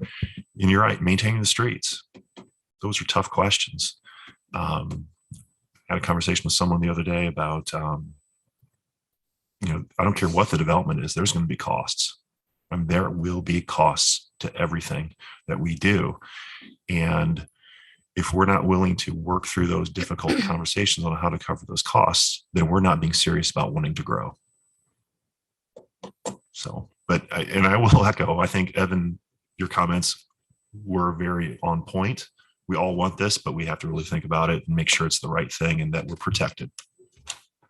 I think what's important too is for everyone to know that these conversations have been going on for quite a while with regard to this project, and the fact that we do need to grow and that we do need to make an investment in our community that doesn't always come from the developer's pocket. And we have to be able to take some of that investment. I hate to say risk, but we do as a city. And we've always been very financially responsible. And I don't think that's ever going to change. So I'd be interested in hearing from Becky Hutzel if it's a 90%. Right. So I see you have the numbers there that this, what is it, 18?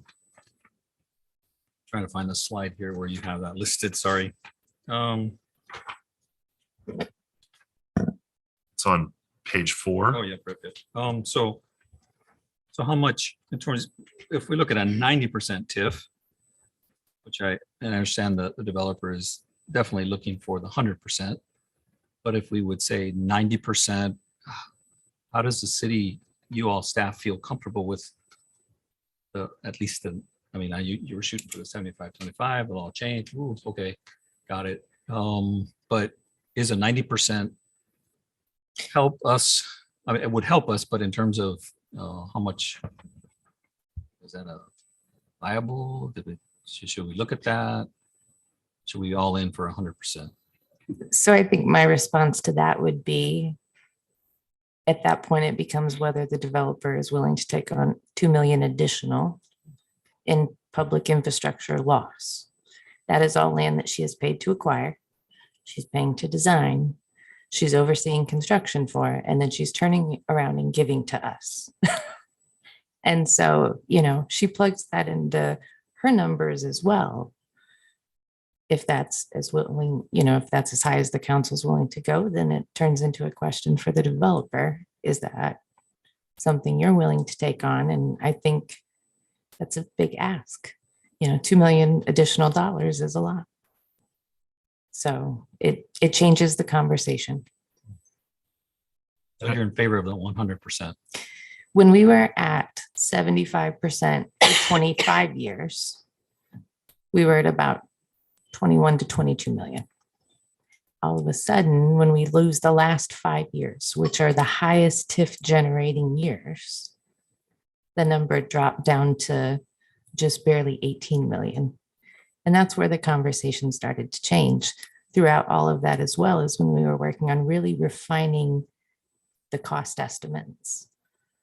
As with our previous projects recently, originally we were looking at private infrastructure, public infrastructure, the whole package. And that number was exceptional. I mean, it was very near 50 million. So I said, let's take this back a notch, right? Let's look at what is simply public infrastructure. And this development will have a lift station. That lift station that's being installed is going to help us grow further south. And so there are components to this that are going to help us continue to grow into the future. These are the trails that are going to help us continue to grow. As a staff person, I think that we've worked really hard to find a fair balance. I don't think there's ever a perfect solution, but even with the developer willing to take on maintenance of the trail, the snow clearing, that's a benefit for parks, taking on the stormwater, the basins, making sure they're taken care of, that takes that off of us. So I feel like there's been a lot of give and take trying to make this a fair arrangement moving forward. Thanks. One other comment too. We've had a lot of developers that have come that from Indianapolis or maybe even the state. We have a developer from our community who's developed other projects in our community who will be using, and you can speak to this, Tanya, your engineering firm, local, contractors, local. Is that a fair statement? Yeah, that's a fair statement. We're ready to sign a engineering contract tomorrow with Abinmarsh. That's our engineering firm. We've worked on conceptual designs so far with Ancon Construction here in our community.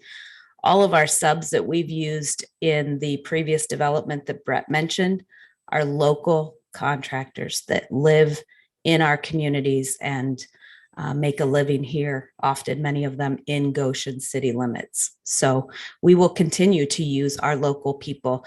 I'm always interested in continuing to help other businesses be successful. Even the retail that we've started to have conversations about, our strategy was to first go to our local restaurants and our local coffee shops and our local people and say, do you want to put another location in Cherry Creek? Because I'm interested, right? And if you want to grow, we have an opportunity to help you grow too. And I tell you tonight that when Dollar General calls, I will say no. Okay, you can mark my words. Now it's a matter of public record. The answer will be no. Thanks, Brett. I've always wanted the tips to be 75-25, but we didn't do, that didn't happen at Aerial Could you Cycle. speak into the mic?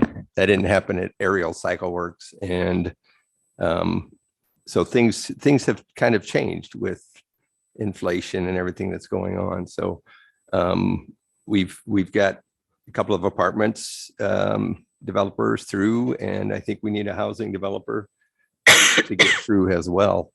And at the 100%, they're still giving us a gift of 7 million. So we're ahead of the game doing this. So I think in the future, we should look seriously again at the 75-25 to see what we can do. They might be in the same boat as everybody else, but at least now we have 3 projects that we would have going that we could get our housing started. So we can then back up a little bit and say, okay, and look at it a little more closely. So I think we should move ahead with the 100%.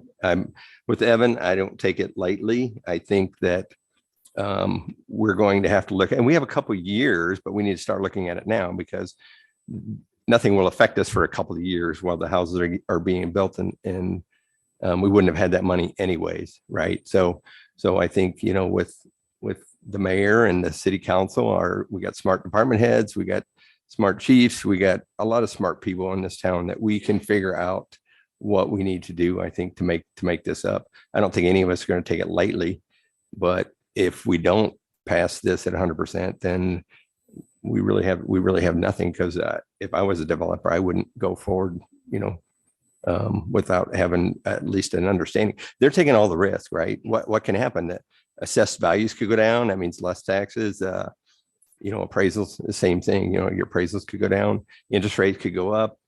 You know, the risk is all on the developer to get those houses built. If they can't sell the amount of houses in the short amount of time, and it takes longer, then that money doesn't come in faster either. And the 20 years is up before they know it. So the risk is right there. They need to be somewhat, you know, rewarded, or somewhat to be able to take that risk. They need a little bit of assurance from us that we're all in. So I think we should go ahead and get this thing passed and move it on down the road. I would just say thank you to Tanya for bringing this to the city. Work for calling her and getting her interested. I'm behind it 100%. And I will say that I am taking the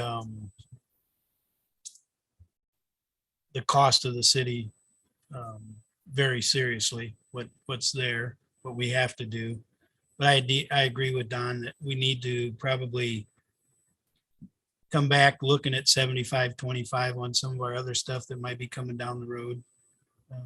But with this one, with the numbers, the way they changed and everything going from the 75-25 to 100, we've got to do this.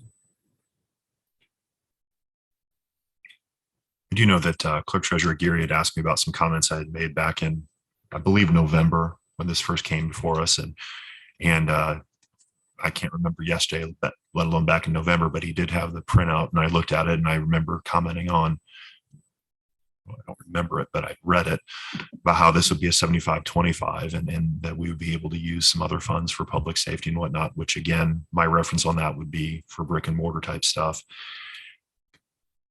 And I wish that would be the case, just like we all wish Aerial Cycle Works could have been the 75-25 that was initially given to us, just like we all wish that East College Avenue could have been a 75-25. But when reality hits us in the face and realize that doesn't make any sense, it just doesn't work anymore.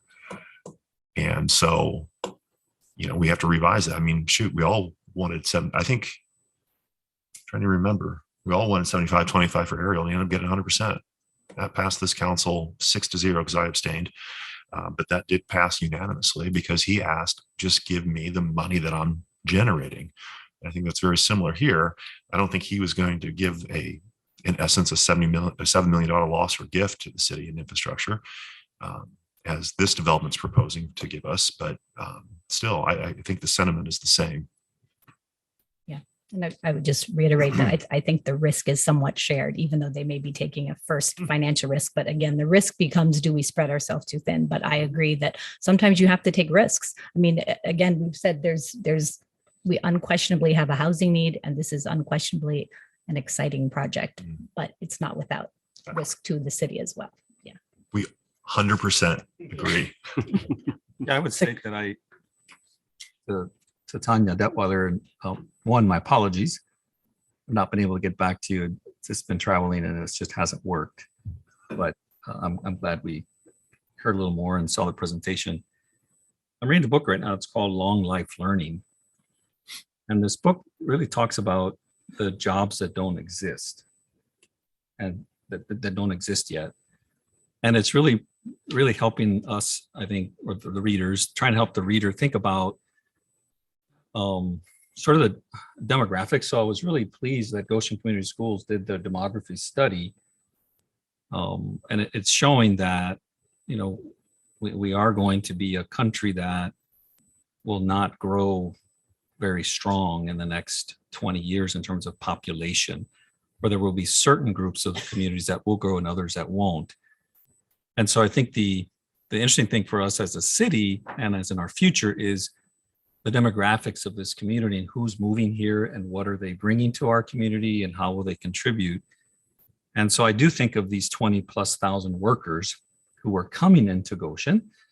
So I'm excited that we would provide them an opportunity to live there. My only concern is have we done any type of outreach to these workers, families? I don't know what would have done with the prior study for that other Park 33 of like, do we go talk to these workers that are coming in from other cities to, you know, would you see Goshen as an option for you? And maybe yes, right? Because we saw Park 33, but just sort of wondering the risk involved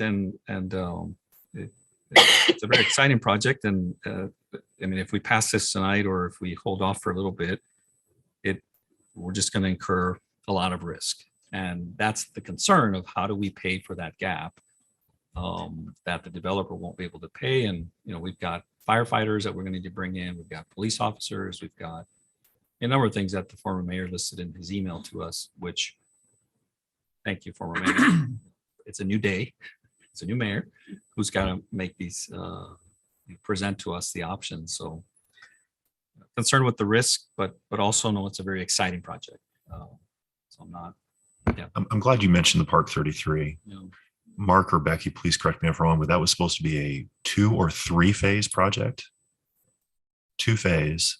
Before they even got completed with phase 1, they went straight into phase 2 because of the need. And I think that we've heard some significant numbers about how many people moved there from outside of the community that were commuting initially. It was pretty significant. 80%. Something that, you know, I look at it too. I mean, we got 20,000 people driving into the city. If we can put a little dent in that, it's positive.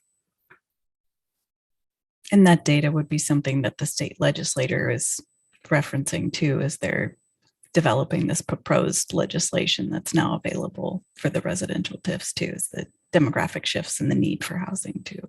Good. I guess I need to say something. I am going to support this, but I am going to say something that I probably said many other times before, that about our police and fire departments, that I think I mentioned at the last, I just want to make sure that we can find the funding to help the police department and the fire department protect this new development.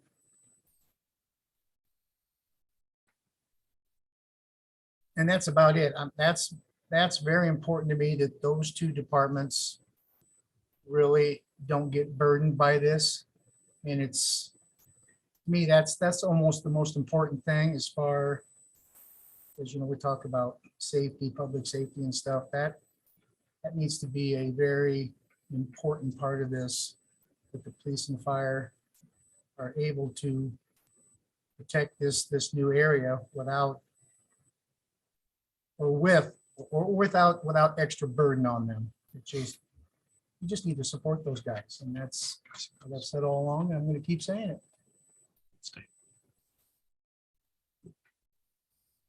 Mayor Lickey, Clerk Treasurer Gary. Since the letters, the email from the mayor has been referenced, and it was referenced in the letter from Andy Nesbitt, I'd like to recommend that be made part of the record as an added exhibit. I make that motion if you need one.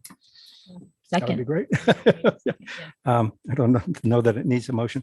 The other thing is, there had been discussions among staff and with Becky Hutzel and with the mayor, with Baker Tilly, at trying to address the questions that former Mayor Stutzman raised. And they had confirmed to us that if given a little time, they could address those questions that had been asked, and which Councillor Schrock just raised, as well as Councillor King and Bettis, about what would be the down the road cost to this and the impact specifically on the city budget if this was approved as 100% TIF. Baker Tilly did provide some information, and redevelopment director Hutzel did summarize some of that, but some of those costs are not necessarily, have not been figured out quite yet.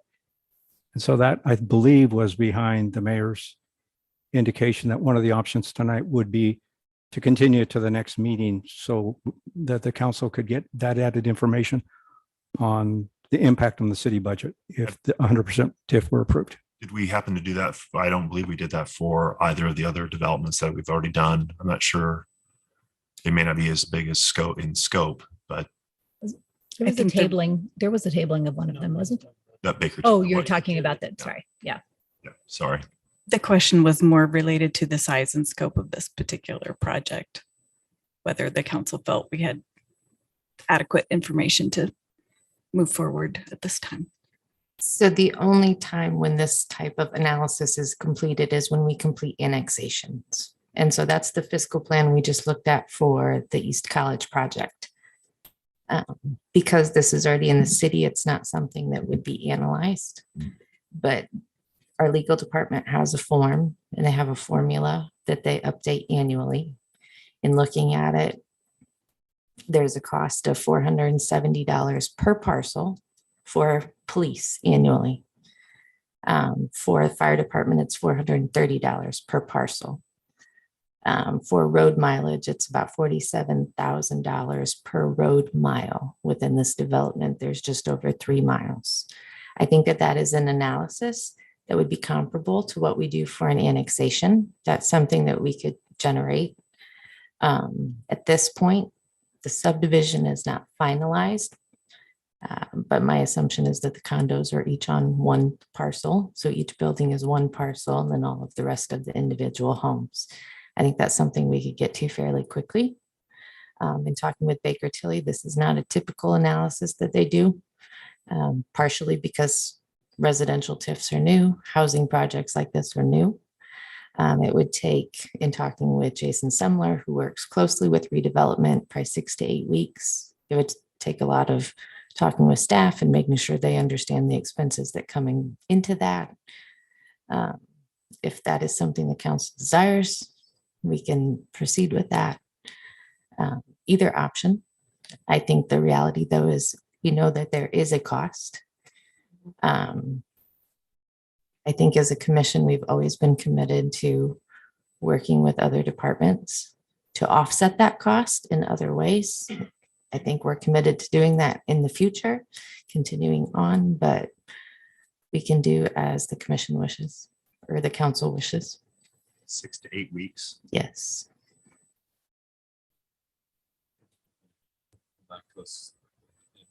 I would be interested to know what the developer's opinion of delaying 6 to 8 weeks, just say 2 months, what that would do to your project timeline. Yeah, lots of issues with that. Obviously, we're going into the second half of 23, and we all know that winters in northern Indiana can be light and they can be heavy. We have a plan after this evening, assuming we pass this, that we get started tomorrow with Aben Marsh, with the PUD and the full subdivision layout that Becky just mentioned. That will take them 6 to 8 weeks to get that prepared and then to be in front of city staff for various meetings and back in front of you to look at that again in August and September. If we intend to get moving on housing for Goshen, any delay this evening will prevent us potentially from hitting any part of 2023, which then kicks it to 2024. Do we have a mild winter or do we have a major winter? If we have a major winter, we're talking April, maybe May, until we're starting to move dirt. If you pass it this evening, we could move dirt in October. Marsh has outlined a schedule that would allow it to keep going, but we need to work together, and we need to work together quickly, and we need to work together thoroughly. But we have dates on regular scheduled city meetings that Marsh has outlined that would allow us to hit what we need to hit. But that doesn't allow for a delay tonight. In this case, the council would be considering a delay of only a couple of weeks, so it's not a lengthy delay.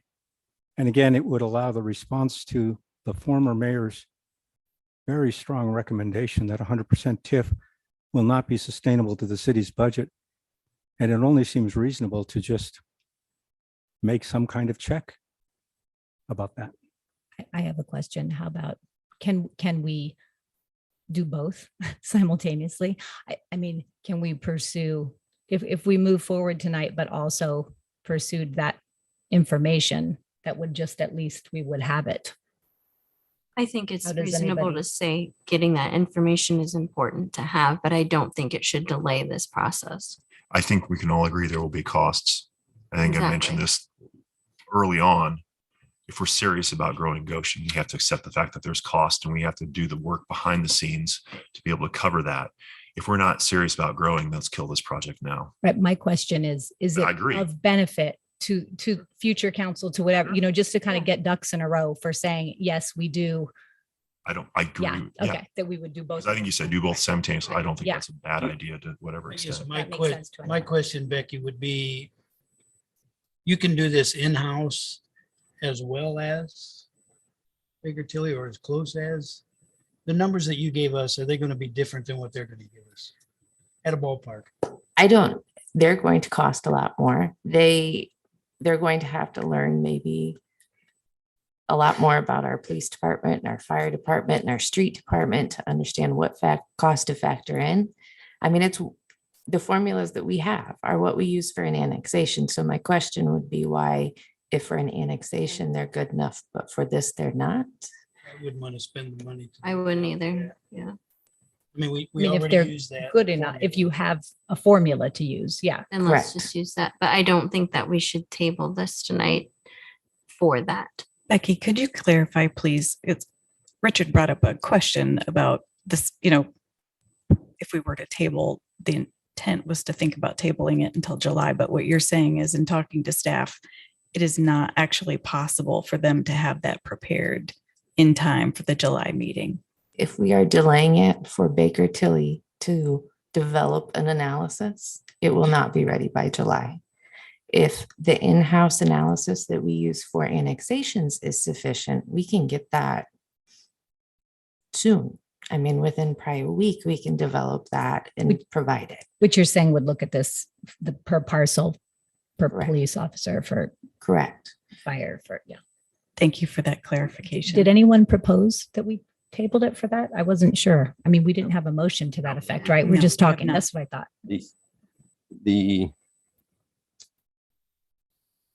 The ultimate goal, if there was an ultimate goal to have that some sort of number like that, that would be interesting to know. But every development that we do will incur some cost to the city. So are we trying to establish what the number would be, so that if it's, going to cost the city 200,000 or 300,000, then we're not going to do the project? Or what's the ultimate goal when you're doing this study? It's like, we know it's going to cost.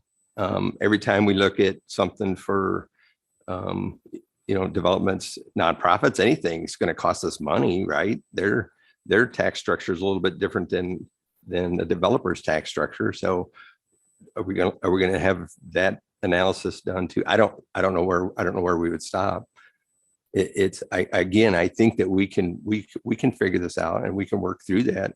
And if we can get some numbers ultimately, then the next ventures, 75-25, will start building us some funds back, and we have some backup. But I don't think we want to delay this project to wait to see what What I'm saying is, no one is saying to delay it, are we? I think a I think that tabling would Clerk delay it. Treasurer, Mr. Richard Aguirre, is the ones mentioning it from his podium. Okay. Yes. Only point would be is just the analysis whether Baker Tilly or internal, to your point, Councilman Ricksecker, of there are going to be costs, but I do think it would be astute on our part to know what those costs are, whether we table it or not. And I want to just, for the record, want to state, I want to know how much that cost will be. And I don't just want to walk in blindly, but we've got to do this because we've got to do this. And if we delay 2 weeks or 6 weeks, harsh winter or no winter, that we won't be able to move dirt until April. Well, I'd want to know how much it's going to cost us. Yeah. So I guess my question is, why wasn't this done when it was brought to us in September then? If the administration, the city staff thought that was so important, and why wasn't it done? Why are we waiting until the developer now is potentially losing a construction season to even discuss this? Well, I think the reason is because the original construct of that deal was different. So there's been some fairly recent changes. The dollar values, though, I don't think it changed. You're right, 75-25, but the developer was still potentially losing the same amount of money, or losing or gifting to the city. It was just, I think the developer has shown incredible patience through this process. And I think if this developer loses a construction season, I think that we've risked the development as is. And I think that we're going to be saying we really weren't serious when we were asking for growth. And I also want to remind this council that the previous mayor, would say at numerous public meetings how much money we had. Our cash reserves were 100%. We need to spend money to down because we don't need those kind of cash reserves. But now we're saying we don't have the money to grow. Seems a little bit contradictory to one another.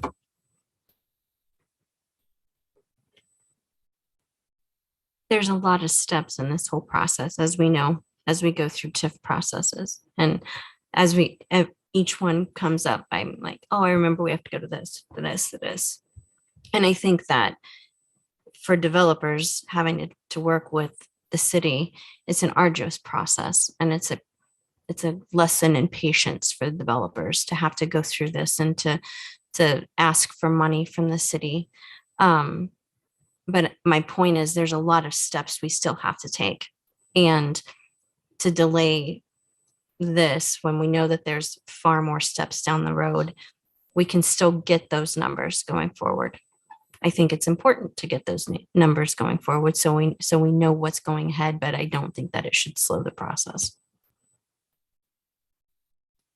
It'd be good to have those numbers eventually, and then we can decide. Okay, what do we need now? What do we need to do to make it still all work out for the city and for the developer? But I think it's safe to say every one of us, all 7 of us, are willing participants with Mayor Lichty and Clerk Treasurer Geary and our department heads to jointly work together to make sure they have what they need. I can easily say that with confidence, that we're all here to work together to make that happen. No Dollar General, and we're going to work together. Got it. And we've got all the technical glitches fixed. Yes. The former mayor has been referenced quite a number of times, and I'll share the new mayor's thoughts. I certainly appreciated receiving the correspondence from Jeremy on this matter. And I think he posed some very important questions that our staff have had to grapple with and that council members have had to grapple with. And it's been an interesting week to jump in and see this team in action. And I have certainly appreciated the thoroughness of the debate and the very careful considerations that you've all brought in making this decision. And I am confident that we will continue to be very conscientious about the contributions we make to public service and to our infrastructure. I'm also excited about the opportunity to see this project come to fruition. So that's the new mayor's thoughts on this. I don't know if there's additional discussion to be had or whether you are prepared to have a vote. Given the amount of debate, and I'm not sure where all of you are thinking, we'll do an individual vote by roll call. Clerk Treasurer Gary, could you call for or request a vote by roll call? There is. I believe there's a motion and a second on Is already. the question being called? I'm sorry. I'm sorry. What are you asking? You want me to reread the, No. There's a motion on the floor. And then that motion. would be, There's a is the council. Motion, the there's a motion motion and a was second to pass resolution 2023-12. And the question is the council ready to vote? We are ready to vote. Okay. And the Mayor Lichty is asking for a roll call vote, please. Forgive me. No, it's Resolution 2023 Economic Development Agreement with Cherry Creek LLC. Roll call vote. Counselor Icorn, Yes. Counselor King, Yes. Counselor Nisley, Yes. Counselor Pettis, Pass. Counselor Rexicker, Yes. Counselor Schrock, Yes. Council President Weddle. yes. The motion passes. Does Counselor Pettis carry? Would you like to change your vote? Oh, the only reason I mentioned pass is because I appreciate, I'm sorry. Oh, I can't talk. Oh, yeah, sorry. Sorry, I don't think you, Yeah, no, you're right. Courtney Roberts was, I'm not sure you can explain your vote. You can probably do it in the public comment. So you don't want to change your vote? No, at this point. Thank you. So the motion is passed 6 in favor and 1 pass. Thank you.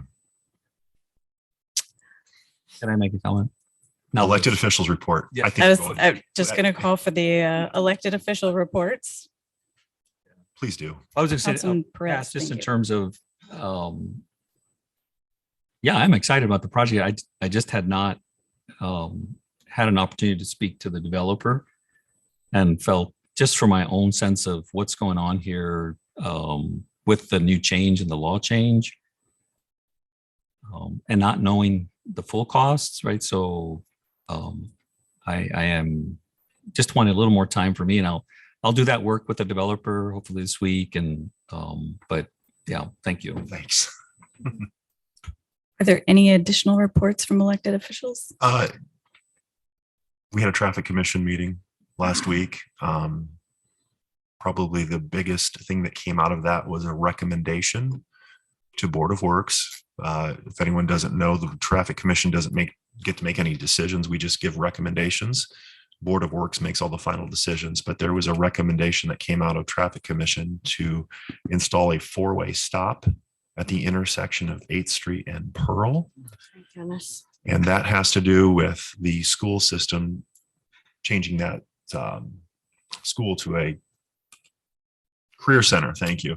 And so the thought process is there will be a lot more students walking to and from the high school to the school, the career center there throughout the course of the day, not just morning and pickup. Because I know Councilman Schrock was like, well, why haven't they done that for the elementary all these years? Well, there was always a crosswalk guard there, but it was dedicated times. This has to do with more throughout the course of the day. And so the traffic commission did provide that recommendation to Board of Works. And I'm not sure, did that get voted on to? Did not. Okay, so that's something that'll be coming forward to you. Great. As a person who cleans up a lot of those wrecks and is there, I live right by that intersection. So that happened. Glad to see And that come then forward. I just want to thank Mayor Lichty. You've had a rough week, a lot going on. There's a lot of transition, your learning curve, I can't even fathom.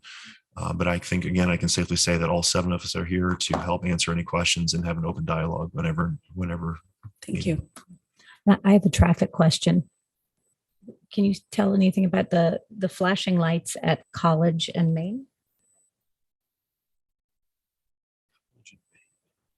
It's been.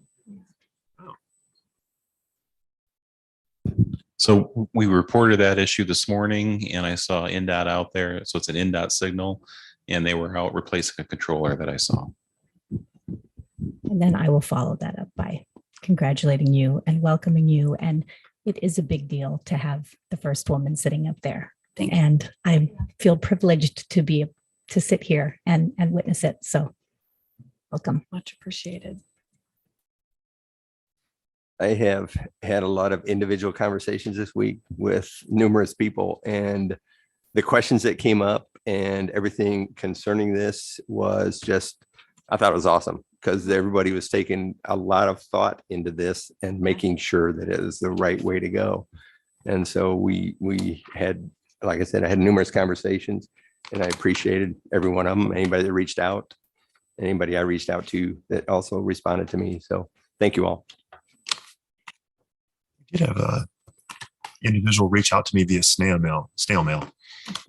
Oh, wow. Yeah, I was interested. I haven't responded back. They did put a return address on the envelope, so that was a first for me. Just continued thanks to the city streets department. There's repaving happening across the city, and I know the constituents in my area on 12th Street are happy that that street has been redone and there's more streets to come. So thank you for that work. City Aviation Board was canceled this month. Hey, we had rain, Mayor Lee. Yeah. So we can have fireworks. It was a little dry out. There will be fireworks at Black Squirrel coming up, I think, before our next council meeting. And I haven't seen anything, but I've heard there might be some fireworks out at the airport, along with a drone show, maybe. Yeah, so we have some good opportunities for some community involvement. Move we adjourn. Second.